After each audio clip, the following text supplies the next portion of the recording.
All right, so we're going to start off with Ezekiel. Ezekiel chapter 20, verse 10. And I'm going to read it to you from the King James, then I'm going to read it to you from the New Living Translation. Ezekiel 20 and 10, and it says this: "Wherefore I caused them to go forth out of the land of Egypt and brought them into the wilderness." The New Living Translation says this: "So I brought them out of Egypt and led them into the wilderness." So today it's my hopes that I can spend a few minutes with you and talk to you from the subject, wonderful wilderness. Wonderful, and I know what you're thinking, wonderful wilderness. Wilderness, brother, those two words don't go together. That's like jumbo shrimp. Right? That's like same difference. You ever heard people say, it's same difference? How can it be same and different? Somebody ever say to me, I got a shirt just like that, but mine's different. Then it's not just like that. Wonderful wilderness. How can the wilderness be considered wonderful? So it's my hope that after sharing with you today, you will see your wilderness situation a little bit differently. Okay? I looked up the word wilderness. It says a region uncultivated and uninhabited by human beings. I'm going to say it again in case those big words did to you what they did to me. A region uncultivated and uninhabited by human beings. So the wilderness is a place where nobody's been yet. It's a place that's not developed. It's a place that doesn't have it all together. It's a place that most people don't want to be. So when you're going through your wilderness situation, it's not uncommon for you to feel all alone. It's normal. It's not uncommon for you to feel like you're the only one there, the only one dealing with this wilderness. That old song, nobody knows the trouble I see. Nobody knows what I'm going through. But I want to encourage you today, if you could see past that initial thought process, if you could see just a little bit past your initial feelings about your wilderness, then maybe, just maybe, you'll leave here today saying, I have a wonderful wilderness. Let's go back a little bit. I want to share a little backstory with you. Can I share a little backstory with you? I need you to use your imagination. I'm going to try to paint a picture for you. Are you ready? All right. So many years ago, there was a man named Abraham. And Abraham, God comes to Abraham and he says to Abraham, I want you to follow me. I want you to go where I'll tell you later. He doesn't give him a lot of details. He says, I want you to follow me. Abraham obeys. He says, okay, God, I'll follow you. So because he obeyed, God tells Abraham, I'm going to make you the father of many nations.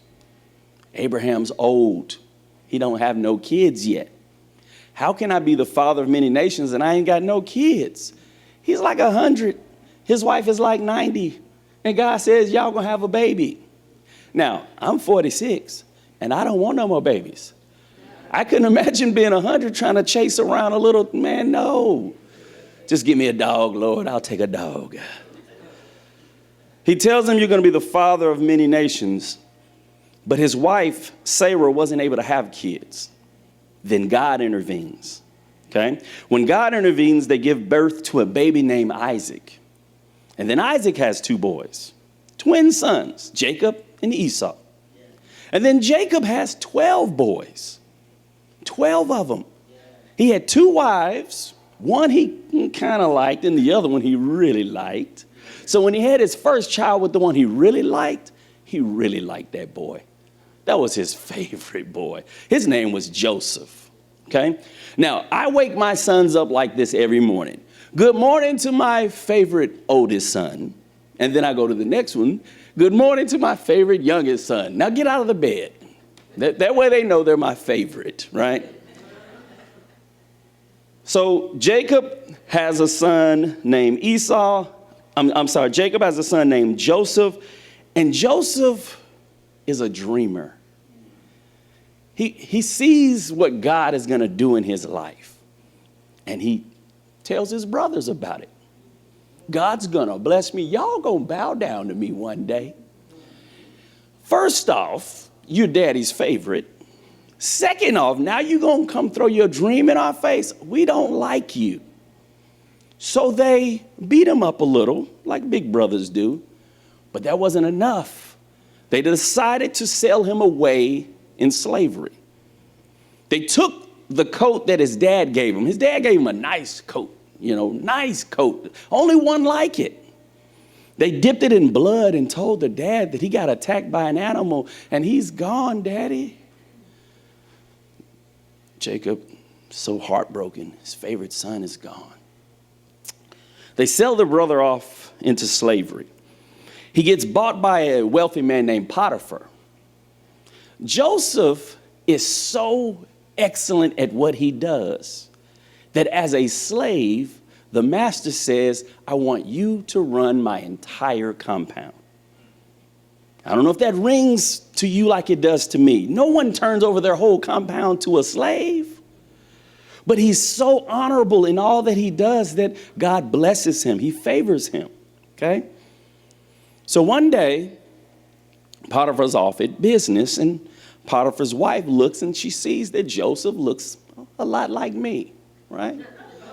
Kind of handsome, we have this trouble, ladies, in case y'all don't know. We have to fight them off sometimes. Get back. Y'all don't tell my wife I said that. So she tries to come on to Joseph, but Joseph's honorable. So he, no, gone somewhere, lady. So she lies. And she says that Joseph came after her. So when Potiphar returns, he throws Joseph in jail. Okay? First off, I'm in slavery. I went from being my daddy's favorite to slavery, and now I'm going to jail, and I didn't do none of this stuff. Okay? While in jail, he's so honorable that the jail leader, I don't ever plan to go to jail, so I don't know what they're called. The bad guy, the jailer, the big time, the lieutenant says, I'm going to put you in charge of the whole jail. I don't know about y'all. I've never seen a prisoner in charge of the whole jail. So while he's in jail, the king or Pharaoh, he gets sick and tired of two men that serve him, and he throws them in jail. It's a baker and a cupbearer. The cupbearer's job is to taste the king's wine, make sure it don't have poison in it. Not the job I want. And if my pastor ever asked, brother, would you like to be my cupbearer? No, sir. I'll be an armor bearer, not a cupbearer. Like, nah, I'm good. So the cupbearer and the baker are in jail with Joseph. And they have a dream. And they're like, what does this dream mean? And Joseph interprets their dream. He tells them what it means. He tells the baker, he tells the cupbearer that in 3 days, you're going to get reinstated. Don't worry, it's going to work out. The baker was like, oh, okay, tell me what mine meant. He was like, oh, okay, yours not so good. In 3 days, they're going to chop your head off. No, give me his dream. So the cupbearer goes back to Pharaoh's house, and years go by. Joseph tells the cupbearer, when you get back, don't forget about your boy. Don't forget about how I helped you out. Put in a good word for me. I'm in here and I ain't supposed to be. I got you, Joseph. I got you. Went back, forgot all about Joseph. I think the Bible says 2 years goes by and Pharaoh has a dream. Can you imagine spending 2 more years in jail for something you didn't do? So now he's in jail, and the king is upset because this dream troubles him. So he calls all his magicians and his wise men. He says, y'all tell me what this dream means.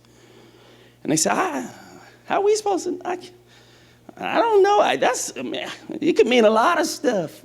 We dropped out of magic school right before we got to that part. So then, at that moment, the cupbearer said, oh, Joseph, I forgot about Joseph. So he says, excuse me, Mr. Pharaoh, I know a guy. He interpreted my dream and he was spot on. He might be helpful for you. You know, it's almost like, pat myself on the back for bringing you. I get a finder's fee or something. So he goes to get Joseph, and the king, Pharaoh, explains his dream to Joseph. He says there's some fat cows, some skinny cows. And the skinny cows eat up the fat cows. It was the ugliest skinny cows I've ever seen. It was scary to me. And then there were some wheat stalks that were healthy and some weak, wimpy wheat stalks. And the wimpy ones ate up the healthy ones. What in the world could that mean? And Joseph breaks it down. He said, we're going to have a famine. You're going to have several years of excellent return. What you need to do, put someone in control to make sure you put up enough to get you through the tough times. So Pharaoh says, won't you be my guy? Now get this. You're your father's favorite. Your brothers hate you. They beat you up, sell you into slavery. You get sold to Potiphar. Potiphar loves you. Potiphar hates you. You're in the jail. The jailer loves you. The baker don't love you so much. The cupbearer loves you. Now you're in the palace and Pharaoh loves you. Joseph, this is what's cool. Check this out. I ain't even got to the actual lesson yet.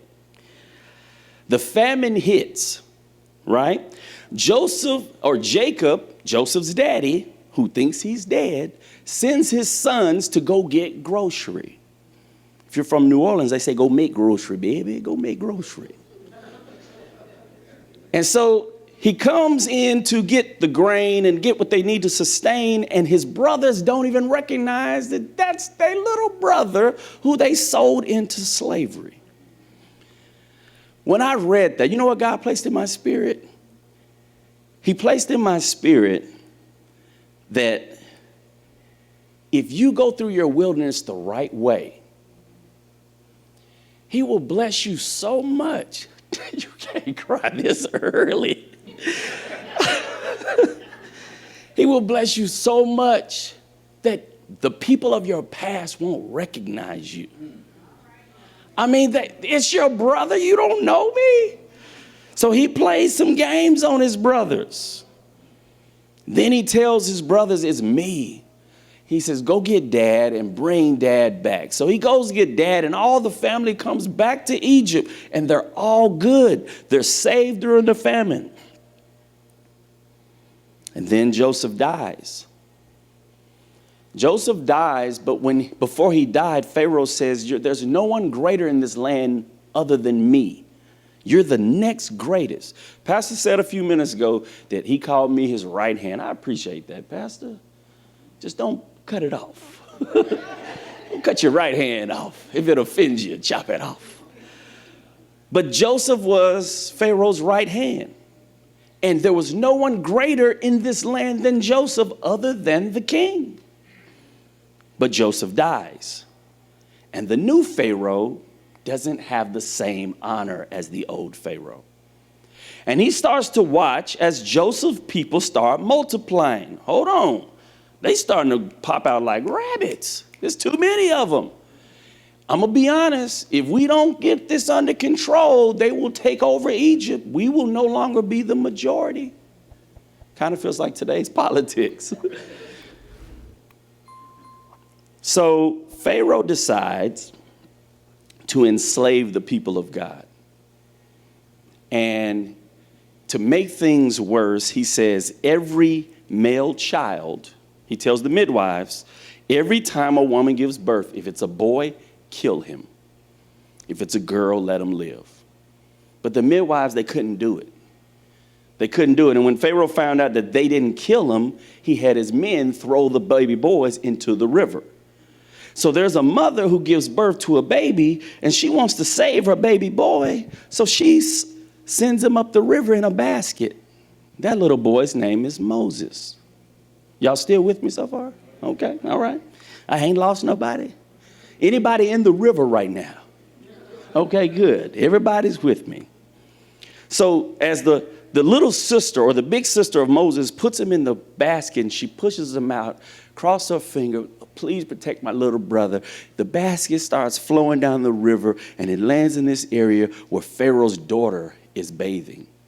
And she looks out and she sees this basket and she sends someone to go get it. And the baby starts crying and she sees this little beautiful baby boy. She recognizes this is a Hebrew baby boy. But she has pity on him. She says, I'm going to take care of him. The little sister sees him from afar. She says, hey, you're going to need someone to take care of that baby, right? You're going to need someone to nurse that baby. I know a lady who can hook you up. She takes her back, takes the baby back to his own mama. Here's how good God is.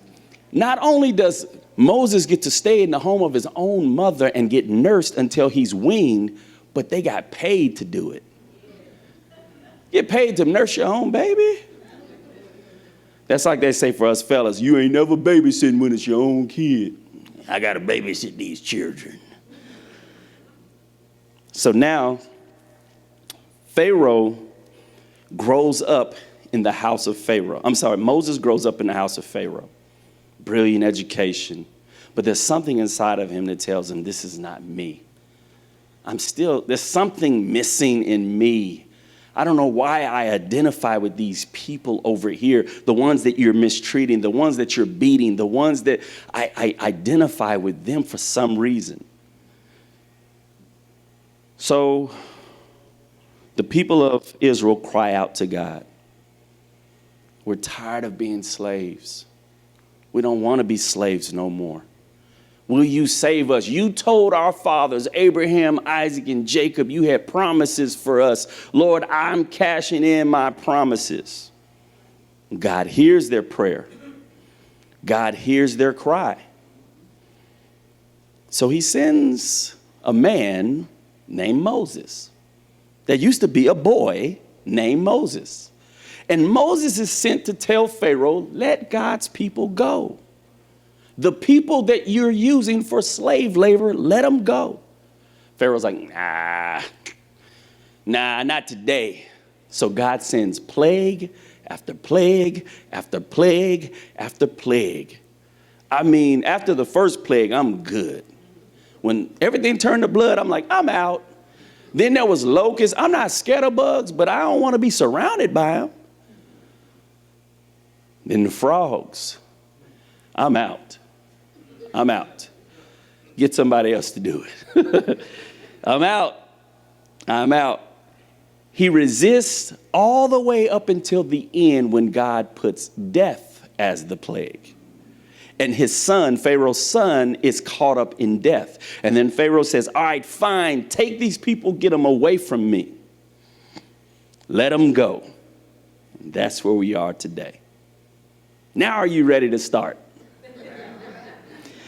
Ezekiel 20:10, I just told you, it says, wherefore I caused them to go forth out of the land of Egypt and brought them into the wilderness. The wilderness has a purpose. Say this with me. My wilderness has a purpose. Okay, I didn't believe you, so I'm going to ask you to say it one more time. This time, say it from here. My wilderness has a purpose. Okay, now I believe you. See, our wilderness will reveal to us who we really are. It will show you. See, God knows who you are, but sometimes we don't know. We get a little self-righteous at times, think we've arrived. And God says, nah, let me show you who you really are, okay? Exodus chapter 15, verse 22 through 27, it says, so Moses brought Israel from the Red Sea, and they went out into the wilderness of Shur, and they went 3 days in the wilderness and found no what? It's not up there yet. He's slacking. Found no water. 3 days, no water. Okay. Verse 23, and when they came to Marah, they could not drink of the waters of Marah, for they were bitter. Therefore, the name of it was called Marah. And the people murmured against Moses, saying, what shall we drink? Okay. It says here, He brought them from the Red Sea. So you got to go back and read a little bit. But what happened was they left Egypt. They're marching through the desert, and they come to an area where they can't go any further. Red Sea in front, mountain on the sides, Pharaoh's guys coming from behind. Pharaoh let them go, but then say, I'm going to kill them all. So he sends his men to kill them. And they can't go anywhere because the Red Sea, the mountains, and Pharaoh. And they start going, Moses, you brought us out here to die, man. We could have just stayed in Egypt, man. Now, mind you, who cried out to come out of Egypt? This is what happens in our wilderness. This is what happens in our wilderness. We cry out and ask God for deliverance, but we complain about the way the deliverance is given. You can't do that. You have to trust that if he brought you out, he's going to bring you through it, right? So they're at the wilderness, they're at the Red Sea, and then Moses sticks out his rod, the waters part, right? Not the most miraculous part. The wind blows, whoo, dries the ground, not the most miraculous part. They walk through the Red Sea to the other side on, the Bible says, dry ground, not the most miraculous part. Pharaoh's army pursues them. The waters collapse. It kills all of Pharaoh's men. Some people argue that the Red Sea wasn't even that deep. Well, if you want to argue that, then great. Now that shows me how much greater God is, that he could drown soldiers in water that ain't that deep. That's the God we serve, right? So now they're murmuring, what we gonna eat? What we gonna drink? What we gonna drink? Man, we've been out here 3 days. We thirsty. What we gonna drink? Here's my question. Will we pout in our wilderness, or will we persevere in our wilderness? Verse 25 says, he cried out unto the Lord. This is Moses. He cries out unto the Lord. The Lord showed him a tree which had been cast into the waters. The waters were made sweet. There he made them a statute and an ordinance, and there he proved them. And he said, if thou wilt diligently hearken to the voice of the Lord thy God, and will do do which is right in his sight, and will give ear to his commandments and keep all his statutes, I will put none of these diseases upon thee, which I have brought upon the Egyptians, for I am the Lord that healeth thee. And they come to Elim, different Elim, where 12 wells of water, 70 palm trees, and they encamped by the waters. This was a test. We thirsty. I don't know about y'all. When I get thirsty, I might get a little irritable too. Maybe I'm irritable too. I'm thirsty. Moses, man, y'all tripping, man. They just watched the Red Sea now.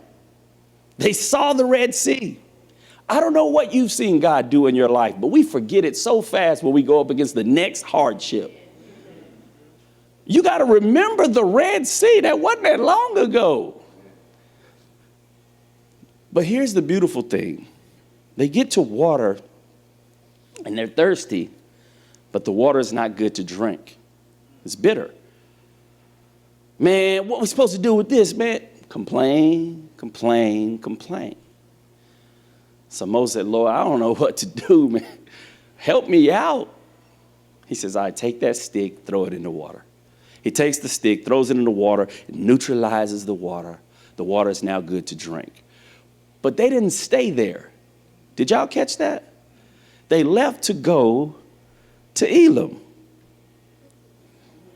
And there were 12 wells of water and 70 palm trees.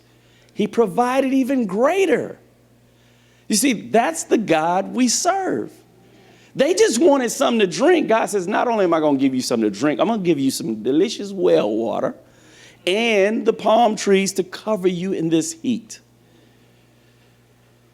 Let me read something to you. This might be all I get to share with y'all. I got a whole bunch over here. I'm going to read this to you because I want you to see it. Y'all ready?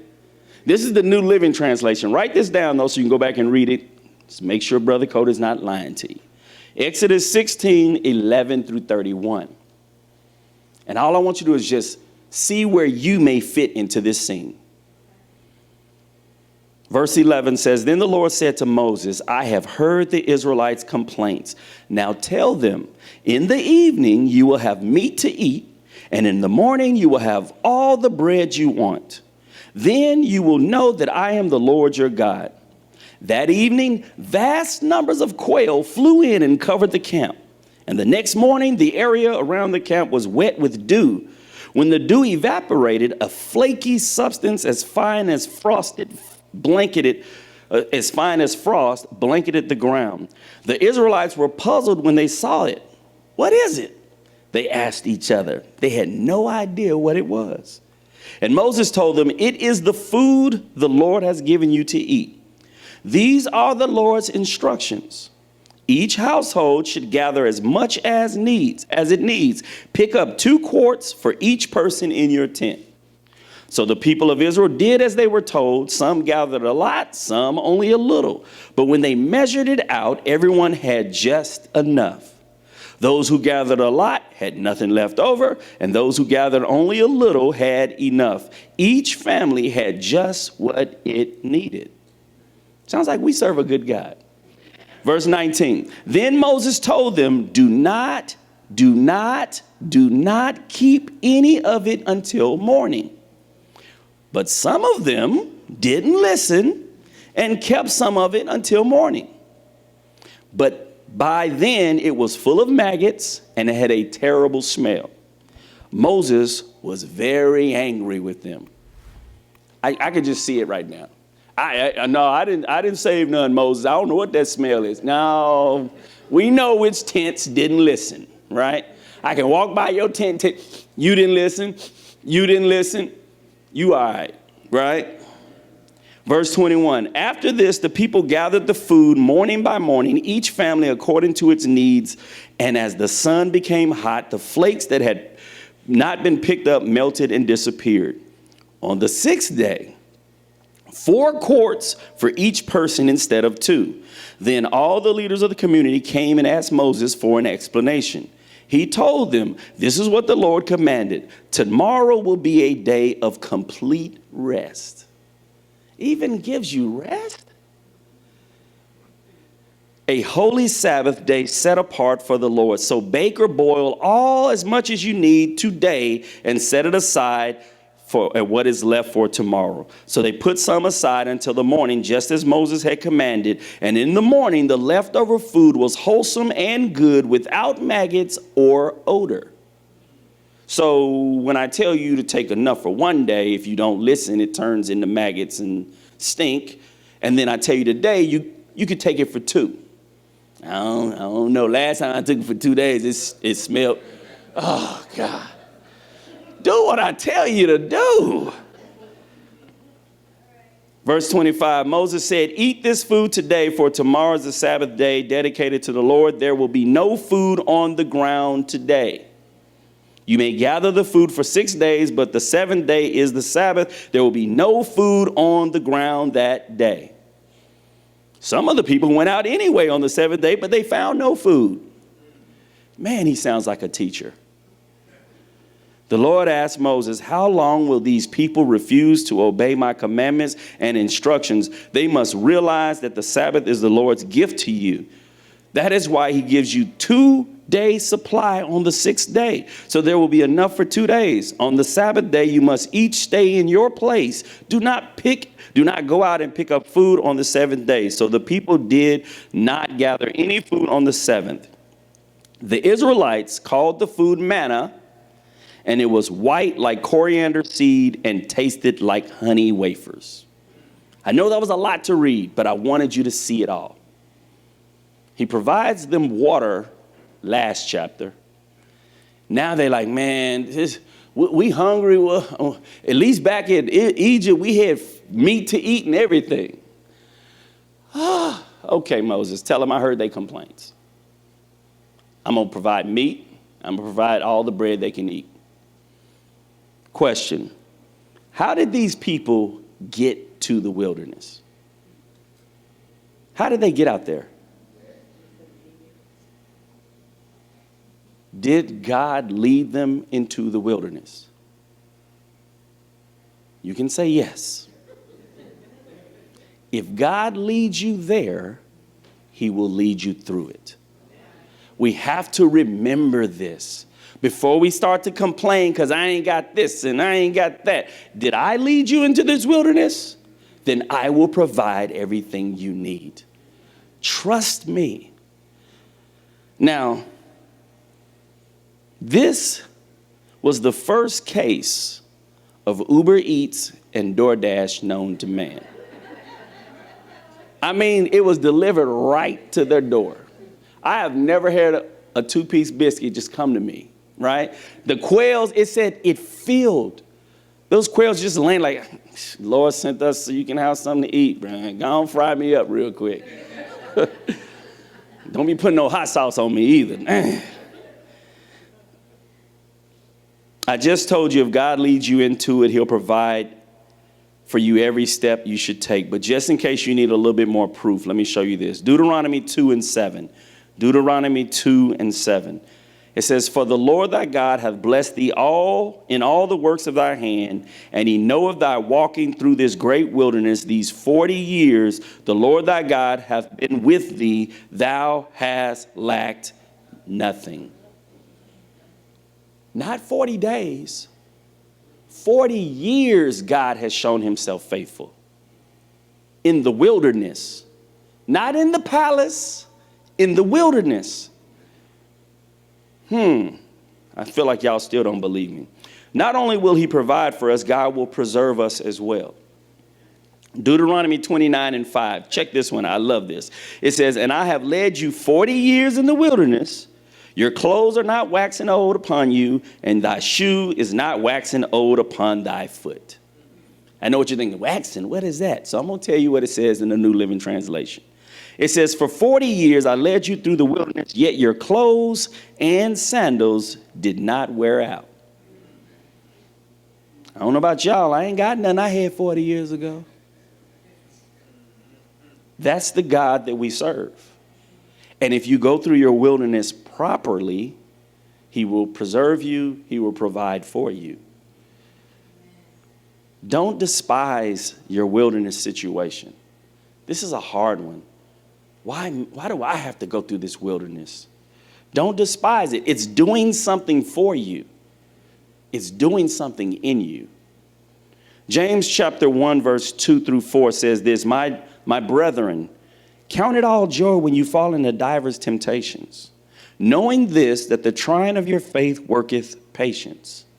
But let patience have her perfect work, that you may be perfect and entire, wanting nothing. The wilderness has a purpose, and it's a wonderful wilderness because you are not the same person. The person that went into the wilderness is not the one who came out. You're stronger. You're wiser. Right? You're better. That's a song, ain't it? Y'all say I hit y'all with that song. See if y'all was paying attention. Yeah. Romans chapter 5, verse 3 and 4. This is the New Living Translation. It says, we can rejoice too when we run into problems and trials, for we know that they help us develop endurance. And endurance develops strength of character, and character strengthens our confident hope of salvation. Now get this, and I'm about to get out of your hair. No one, and I repeat, no one wants to endure a wilderness situation. No one wakes up and goes, Lord, today would be a great day for you to test my faith. Bring it on, Lord. What you got for me? Nobody does that. And if you do, let us know so we can have you checked out, because that's not normal.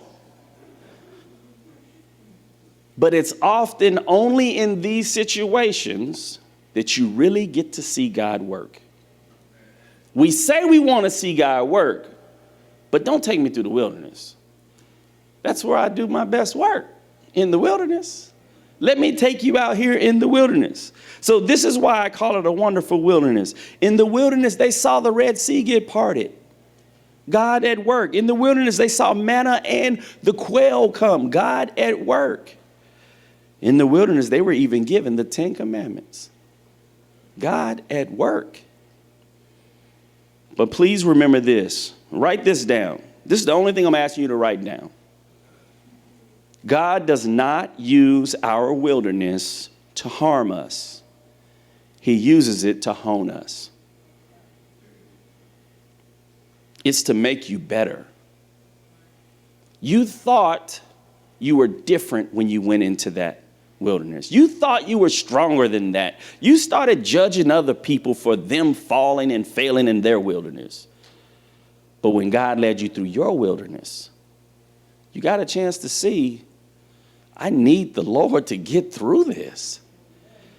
I mean, I was relying on my own strength and didn't even realize it. Lord, I can't make it a day in this wilderness without you.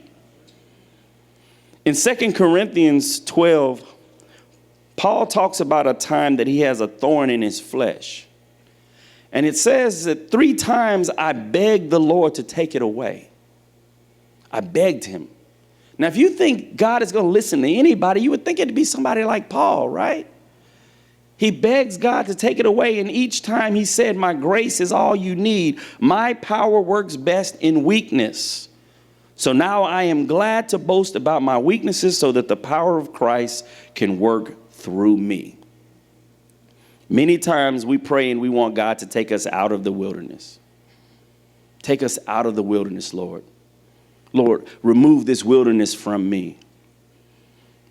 But God's response isn't, I'll take you out of it. His response is, let's go through it together. Let me show you the different things I want you to gain from the wilderness. Last verse, Matthew 4:1. Matthew 4:1. It says, then was Jesus led up of the Spirit into the wilderness to be tempted of the devil. Your wilderness has a purpose. It's to strengthen you. It's to build you. If Jesus went into the wilderness, why do we think we won't? Was Jesus successful in the wilderness? Yes. What do you think Jesus did in the wilderness? He prayed, he fasted. He prayed, he fasted. What did the children of Israel do in the wilderness? They pouted, they complained. They pouted, they complained. Pray, fast, pout, complain. You get to make a choice what you do in your wilderness.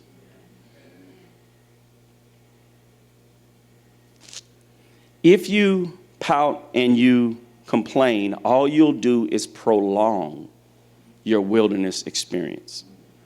40 years they were there.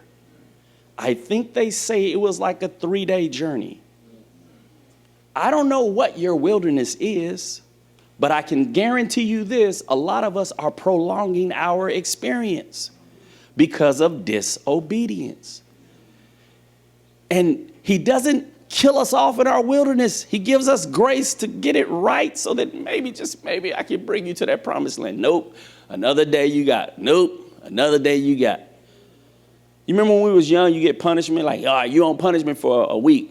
All the old heads like, punishment, what's that? My mama knocked me out. Okay, all right. So you got a punishment for a week, and then when you messed up on punishment, what they do? Add to the punishment. All right, you got another week. Another week, mama just killed me.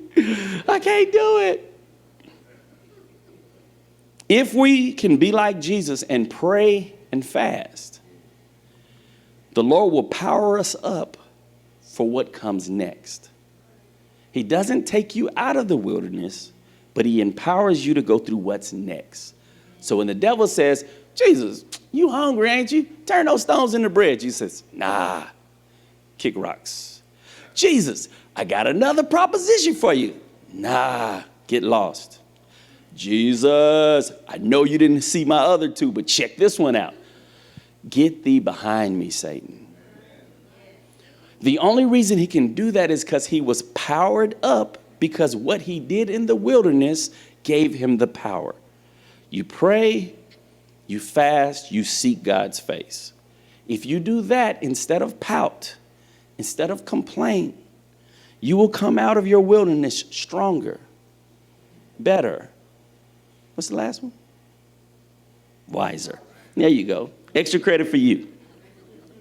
So I pray that we won't have a woe is me wilderness experience.